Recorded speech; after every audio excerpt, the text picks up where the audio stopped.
Hello, everyone, and welcome to my weekly vlog.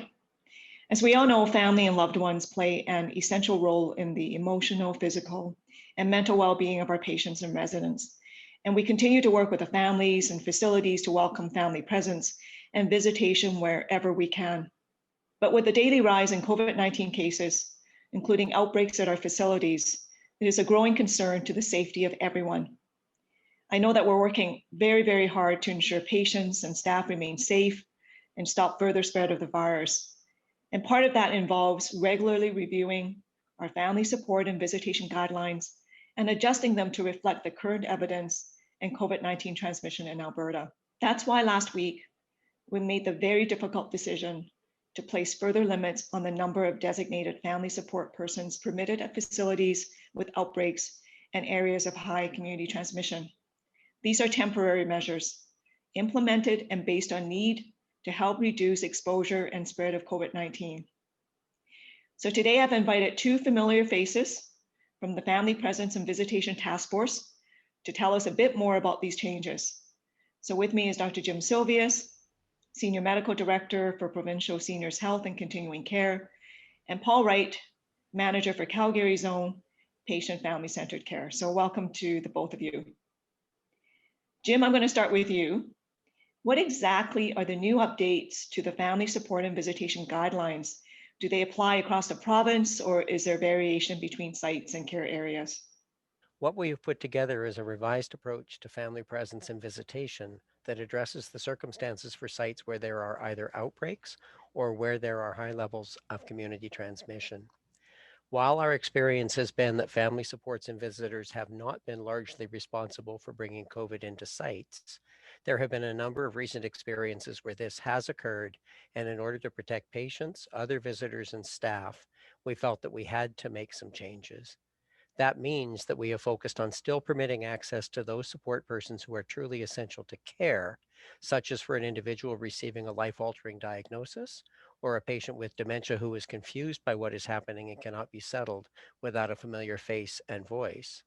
But we have reduced the number of support persons to one in most instances, except pediatrics and critical care where it is still two, space permitting. We have retained exemptions as per CMOH orders and the federal exemption process, and allowance is made for end of life. We have heard that there is some confusion around end of life, but the intent is that one person may be there as much as desired, and others may also visit with conditions, including that the visits must be scheduled.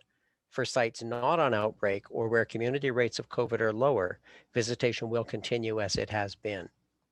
Can you elaborate a bit more about the kind of things that you take into account when we're making these types of changes? These are never easy decisions, as you know. We have learned from our initial experience with COVID of the significant impacts on the mental health and well-being of patients and families from a full lockdown. We also have identified that there are some critical situations where having a support person is essential and how important it is for family members to be present at the time of the loss of a loved one. At the same time, we also see huge impacts for staff when a support person is not transparent around their symptoms and ends up exposing staff, leading to people being off and out of the system, unable to provide the care they want and need to be providing. My daughter is a nurse who has been affected directly by this, with shifts being adjusted and working extra days in a row because others were suddenly and unexpectedly unable to work.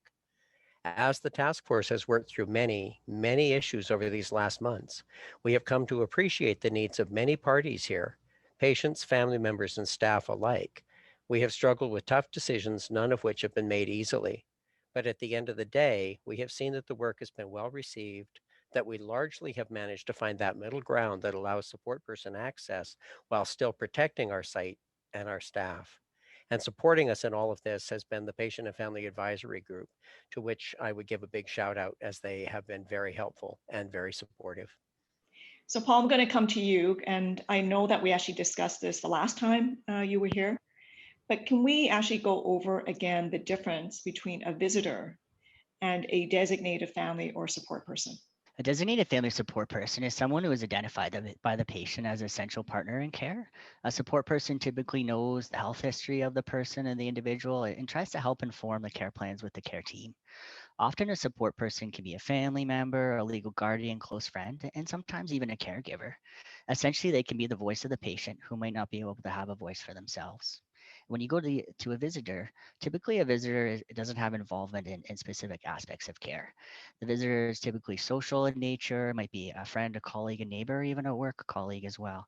And the visits typically don't focus on health outcomes or information as much. So those are the two kind of differentiations of designated family support persons and visitation. The designated support person really has that voice, the understanding of the health needs, and is really the advocate for the patient, where the visitor is more of the social aspect and helping with some social pieces as well. Can you share with us what kind of guidance we're able to provide to staff on family presence and visitation? With the recent updates to the visitation guidelines, it will be very important for our staff and physicians to be aware of some of the intricacies regards to support persons being present for care. These resources are available to our staff, physicians, and public on our website in great detail, and I would encourage you all to take a look at them. Although we've imposed some temporary limits, we know there are circumstances where we rely on families to support provisions and care. Situations when patients have cognitive challenge, maybe are being delivered life-altering diagnosis, or behavioral changes where family can really support the care team. Also, Jim mentioned, it's really important to be aware of the provisions of the guidelines for end-of-life care. We've looked very hard at the criteria to ensure that those who need to say goodbye to loved ones have the ability to do so. We don't want the situations where people or patients are passing by themselves, or where patients and families don't have the ability to say goodbye. So it's really important to understand these local challenges, how it might impact your unit, yourself, and even your care team. Jim, just coming over to you, can you just share with us how can we support those people who are unable to visit in person? We've worked very hard to facilitate virtual visitation wherever possible. AHS has a public wireless network throughout our hospitals.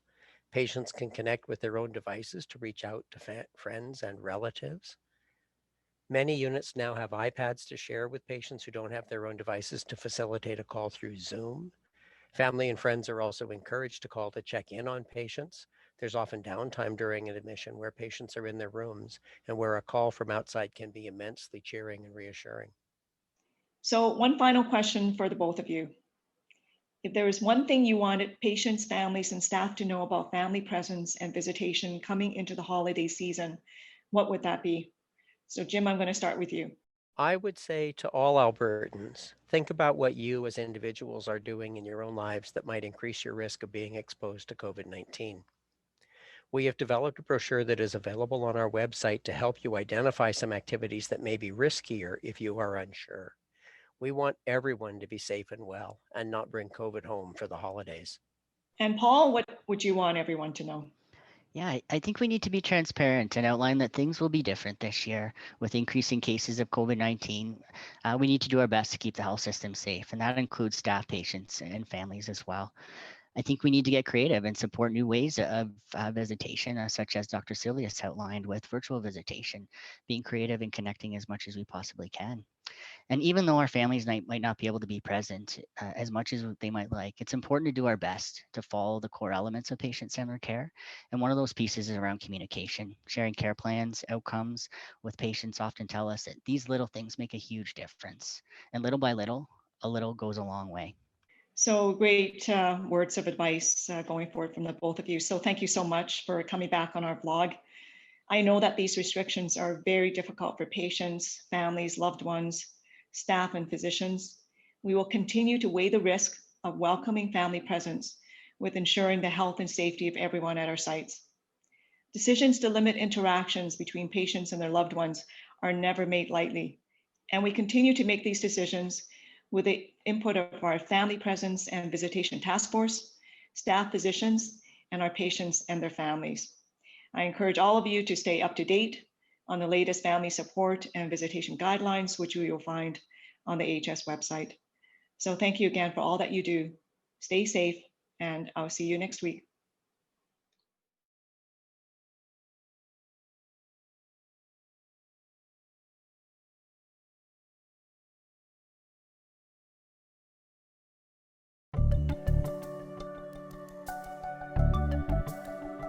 Together, we do amazing things every day.